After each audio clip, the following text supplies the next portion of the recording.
what we're seeing tonight in your first forecast coming up shortly. But first, 3 Aiken County families mourning the loss of 3 teenagers shot and killed on Wadley Drive this weekend. Today, the sheriff's office telling us 18-year-old Xavion Bailey is in custody. He's expected to be charged with 3 counts of murder. Deputies say they're still looking for 2 other suspects, including 20-year-old Alvin Artis. They say the third suspect is a 15-year-old. We're told the 3 victims are 17-year-old Willie Garrett, 16-year-olds Ivan Perry, and Cameron Carroll. Will Rio live in our newsroom for us, and after following up with the sheriff's office in this case, Will, we understand deputies have some strong feelings about all of this. Yeah, that's right. The sheriff's office says they really work to prevent things like this from happening, so when it does, it hits deputies and the community hard. Sheriff Hunt says there's no doubt that the senseless violence is the result of gang members who have no regard for the sanctity of life. They say they need to do what they can to stop young people from picking up guns. A small mobile home park on Wadley Drive turned into a tragic scene Sunday afternoon when deputies received a call. There were 3 victims. There was with apparent gunshot wounds. 17-year-old Willie Garrett and 16-year-old Ivan Perry were found dead at the scene, and 16-year-old Cameron Carroll was transported to the hospital, where he later passed away. My heart goes out to our entire community, especially when we see this needless, senseless loss of life. A family member of 2 of the victims says Carroll and Garrett were first cousins. It is a case, there's just sheer violence. 18-year-old Xavion Bailey is behind bars, and the sheriff's office is looking for 2 more in connection to the shooting, 20-year-old Alvin Artis and a 15-year-old. It is a tragedy for somebody so young to be involved in such a violent act. Deputies believe this case was gang-related. Their new gang task force investigators and the community are crucial to piecing together what happened. Our community has been of a great support to us during the course of this investigation. Now, 6 young lives are taken away and families are left grieving. It is a true tragedy because, not only, we have victims families that are left behind, but we also have families that are of these young men that are greatly impacted as well. This is something that is not necessary. Both suspects are considered to be armed and dangerous, but as of right now, the sheriff's office says there's no immediate threat to the community. Okay, thanks, Will. And again, if you have any information to help the sheriff's office get justice for these families, give them a call. We have much more news ahead. We're going to get a Flash flood risk tomorrow in just about 10 minutes. All right, thanks for that, Riley. Well, if you're someone who's made a mistake in life, but you're looking to get back on track, Operation Lifted Cloud might be able to help. The Richmond County Sheriff's Office wants you to fill out this simple form. It's on augusta.gov, and then just come into the Sheriff's Office. It is a simple form with simple questions, and it could help clear up outstanding misdemeanor warrants. Claire Allen shows us how the program could be the key to moving on with your life. Through these double doors is a new opportunity for those with misdemeanor warrants to have a clean slate and to be a productive citizen in Richmond County. Things occur, but it's not too much that we can't come back from. Operation Lifted Cloud aims to remove misdemeanor warrants from violators' records. Our goal with this is to show that the sheriff's office is not only here to respond to a call when they're in a time of need, it's continuously engaging with our community. Mascara says based on their research, there are more than 900 people that qualify. With our jail population being so high right now, the goal would be to help them clear up those warrants without having to go to jail. We are not making any arrests. Those eligible for this event can have their fees reduced by up to 75%. Even if you can't pay right then and there, the sheriff's office will work something out. Just because you received that citation or you were arrested, we still have services that we're trying to put into the community to make sure you're productive here. Operation Lifted Cloud will be August 30th and 31st here at Greater Young Zion Baptist Church. For more information, you can visit our website for the links. In Augusta, Claire Allen on your side. And again, the Sheriff's Office says you have until July 29th to pre-register, and that form is on augusta.gov. They're also accepting walk-ins as well. Protests still popping up across the country over the Supreme Court's ruling overturning Roe v. Wade. On the other side, plenty of people supporting the decision, including state lawmakers. The map highlights states who've either banned abortions already, have trigger laws, or are likely to ban abortions. That's 26 states, including most of the South, except North Carolina. And just in to our newsroom this evening. South Carolina can now enforce its ban on most abortions after around 6 weeks. A federal judge just lifting the injunction that blocked it for over a year.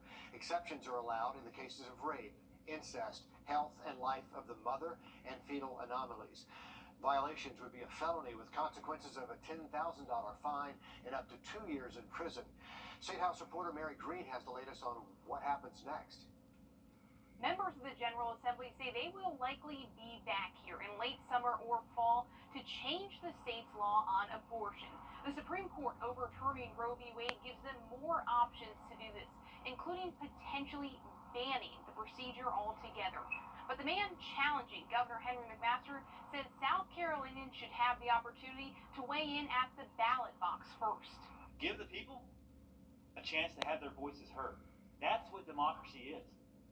That's exactly what democracy is hearing what the people want. Former Democratic Congressman Joe Cunningham is now calling for his November opponent, Governor Henry McMaster, along with Senate President Thomas Alexander and Speaker of the House Merle Smith, all Republicans, to wait until after the November election to take up any changes to the state's abortion laws. Lawmakers have indicated they would return to Columbia before then for a special session on the issue. Alexander's office hasn't returned a request for comment. McMaster's campaign says in a statement in response, quote, "Unborn children have been waiting a half century to have their right to life protected, and the governor isn't going to wait any longer to give them that right just because Joe Cunningham wants a campaign issue." Smith's office directed us to Republican Representative John McCravy, who will be heading up the new ad hoc committee that will essentially lay the groundwork for a change in law in the House of Representatives. McCravy says the House plans to act swiftly on this, but both he and the Senate's Republican leader have said they would hold public hearings to take testimony before taking action in their chambers, vowing South Carolinians would have opportunity to weigh in. Former Congressman Cunningham is one voice, but the people of South Carolina have elected 124 representatives and senators to deal with this issue. So that's who the people have elected in South Carolina to decide what our laws will be in this state, not Mr. Cunningham, with all due respect. Of course, by waiting until after the November general election, Cunningham hopes he'll be elected governor. If that happens, the Democrat has vowed to veto any legislation that bans abortions, something the General Assembly could override with enough votes. McMaster, meanwhile, has voiced his support for a ban without exceptions for rape or incest. Reporting from the State House, I'm Mary Green. In Georgia, a similar law banning most abortions after 6 weeks is still on hold for now. Georgia's Attorney General asking a federal appeals court to allow the law to go into effect. Officials expect a ruling as soon as the next couple of days, and of course we'll keep you posted right here. In November, things could get shaken up with Governor Kemp and Stacey Abrams battling for governor. On Twitter, Kemp releasing a statement on Friday saying he looks forward to Georgia's abortion ban being fully implemented to protect countless unborn lives. Abrams also posting on Twitter saying as governor, she would defend a woman's right to choose. New today, Aiken Department of Public Safety says they need your help identifying these two people and car in connection with the drowning at Gem Lakes. Police say it happened Saturday evening around 6:20. They say these people may have been witnesses. DNR says the victim is a man, but have not told us who he is. So if you know anything about the drowning or who these people may be, just call the Department of Public Safety. Well, heading into tomorrow, we are bringing a low flash flood risk across the area. We'll talk a little bit about some rain totals in that full week forecast just after the break. And also with these dry conditions, Columbia County says they're dealing with a drought right now. They need people to cut back on how much water they use. More on those new restrictions after the break. At Milton Rubin Toyota.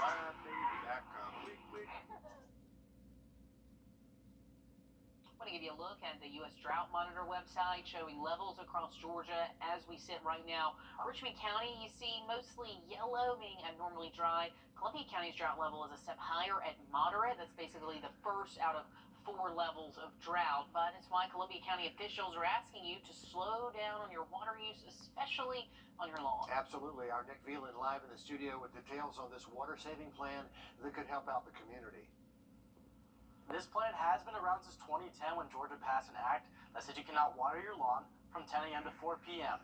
Fines, citations, and even getting your water shut off can happen if you violate this. But now our current drought, they just want to inform everyone to follow the law.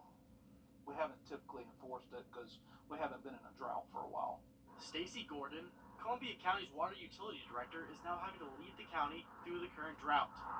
It's only a level 1, but it's better to conserve water on the front end instead of finding ourselves in a shortage later on. This is what our county ordinance requires. Once we hit that drought level 1, we're reminding everybody, just be smart, conserve. You don't have to have the best looking lawn in the neighborhood. All the emphasis is in the summer, even though it's year round. This June 1st, we've increased our water usage 15 million gallons per day. So in the wintertime, we normally use about 12 million gallons in the county. Right now, we're using over 40 million gallons. He says over the past weekend, he was going around neighborhoods, reminding people to turn off their hoses during the designated times. We understand people are trying to, keep their lawns alive. My grass is a little crunchy now too, so we're trying to water enough to keep it alive to get through. If this drought goes further than level 1, it becomes more than just a reminder. Generally we don't do any kind of implementation of restrictions until we get into a drought level 2. Level 2 does happen. It's more serious with more fines and restrictions when those come into play. But as for now, Columbia County stays in a level 1, and we're hoping Riley has some good news for us soon. Oh, we are all hoping that, and it makes sense too. You don't really want to water in the middle of the day, Riley. You lose a lot to evaporation. So Absolutely. late in the evening, early in the morning, that's still okay. Absolutely, definitely the best times. And if you can do a drip line, an irrigation drip kind of in your yard, that's the best way because you don't lose as much through evaporation. But as Nick just mentioned, you ain't nothing but a hound dog. The king of rock and roll still influencing from the grave. Coming up, a local band competing to be as great as the king was on the mic. At Lazy Boy Furniture Galleries, you'll find solutions from cozy to spacious. It's the 4th of July sale. Get absolutely unbelievable deals with unrivaled Lazy Boy quality. Lazy Boy Furniture Galleries. Live life comfortably. Turns out Elvis is still remarkably busy these days. The movie Elvis hitting an opening box office of $30 million, but here in Augusta, we have a star of our own. Our Craig Allison got to sit down with Augusta's very own Elvis and talk about paying tribute to the king of rock and roll. There's only one Elvis. There will only ever be one Elvis. Liam Hewitt is on a journey to become a world champion Elvis tribute artist. While he's only been professionally competing for a year, he's already grabbing attention from some of the other Elvis tribute artists, or ETAs, who come from around the world. And I didn't quite realize how big this world was, considering, all sorts of people from all over the world can come. I was up against the European World Champion of 2021. I was up against the U.S. World Champion of 2021. Just this past month, he placed second at the 24th annual Tupelo Elvis Festival, also winning fan favorite. I've been loved so many times, thought I knew the score. I sit there and go, wow, I can't believe the sound is coming out of my son. Everything from singing to costume era to sideburn length is evaluable. He may have met with Elvis's pilot and has his jumpsuits made through B&K Enterprises, which created costumes for the film that just came out, but he's being evaluated by judges such as Elvis's own jeweler. I do my best to keep his music alive and honor his legacy. But for now, he's happy to stand tall above bullies who doubted him. I look back and I'm like, I bet they weren't expecting that. In Augusta, Craig Allison, on your side.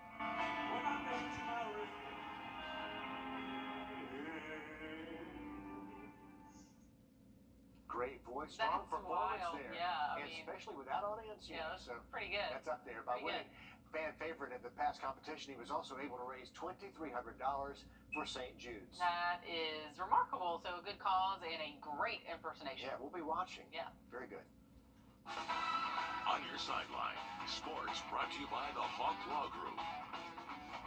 The Aiken boys basketball team got bounced in the first round of playoffs last year. Today, they announced their new head coach, who they're hoping can lead the program to being state contenders.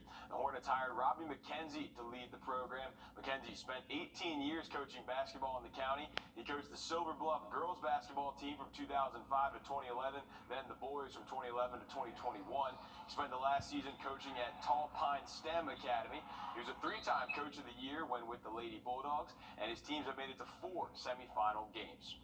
Over at Cross Creek today, Ahmad Hunt signed to play basketball with Bruton Parker College in Mount Vernon. Hunt's had quite the journey, playing at a few different schools before transferring to Cross Creek. He came off the bench for the Razorbacks, but his spark on both ends of the floor helped lead Cross Creek to their second straight state title.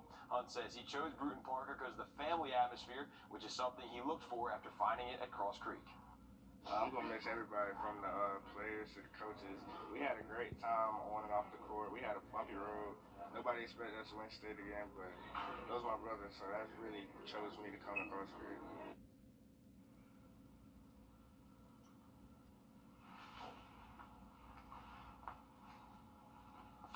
Hunt going to Bruton Parker, so big congratulations to him. Finally, this evening, fans celebrating last night as the Avalanche win the Stanley Cup, their third in team history. Riley? All right, thanks for that, Nick. Looking ahead to the weekend forecast. July 4th plans. Keep in mind there could be a few storms out there. Now look at the 7-day just after the break. Worry, call me right now. Oh, check this out. Our neighbors are up and running next door. Dave and Buster's now open for business. Laura, you got to ride one of those It motorcycles. was exciting. I hope they are packed today, and it looks like they are by the parking lot out there. But they'll stay open until midnight. They open at 11 on weekdays. On Friday and Saturday, they're open from 11 until 1 in the morning. Plenty of food and drinks and games out there. They've got live sports on the big screens, right sandwiched in tightly between News 12, NBC 26, and Costco. Can't miss them right there on I-20. That's a great spot for me to hang out while maybe my husband goes into Costco next time. There you go. Just send him into Costco and you hang out. It's very well located, Riley. Hey, it looks like a great time inside there, and the weather looks great to be indoors most days this week. For the rest of this evening and tonight, we're currently dry here in Augusta, currently in the mid-80s, but into tomorrow, make sure you have that rain gear ready to go. Scattered showers and storms most afternoons for the rest of the week. Our next live update comes at 7 o'clock over on NBC 26. We'll see you tonight.